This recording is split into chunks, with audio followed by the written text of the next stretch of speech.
look, this is pretty shocking to see the Minnesota Timberwolves dismantle the Denver Nuggets at altitude in Denver. This is something that no team has done in several years.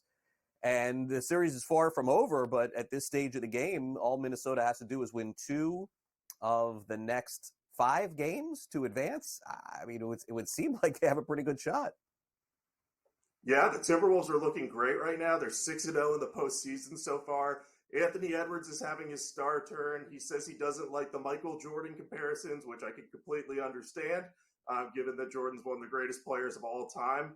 But he's really provided the team with some energy. Karl Anthony Towns has stepped up in this series. Last night, Rudy Gobert was out, so there were some questions about, hey, is this too big a lineup for the Timberwolves not having that available? Will that allow Jokic to get going? And they couldn't quite do it. The Nuggets just never found their rhythm, and they look out of sorts right now. Jamal Murray just doesn't look fully healthy or even anywhere close to it. I think he's playing through pain, and we're sort of seeing how important Murray is to that offense against a great defensive team.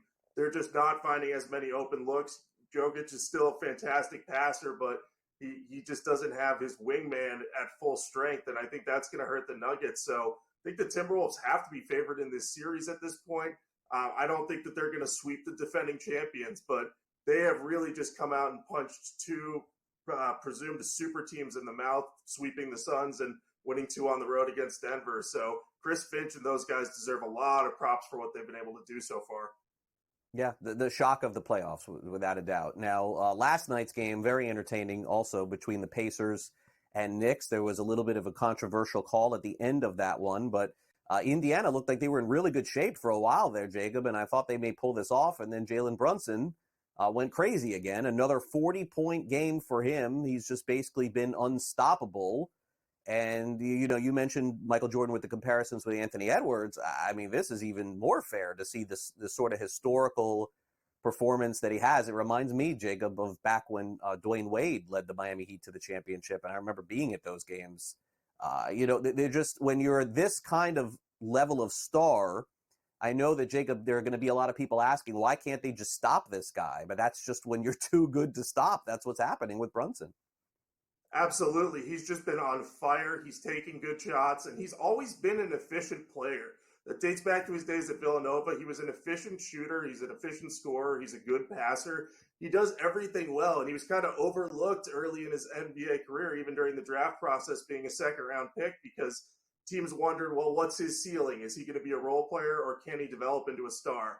He has firmly answered that question. He is a fantastic player, an absolute star, and you mentioned Michael Jordan. Now, Jalen Brunson has scored 40-plus points in 4 consecutive playoff games.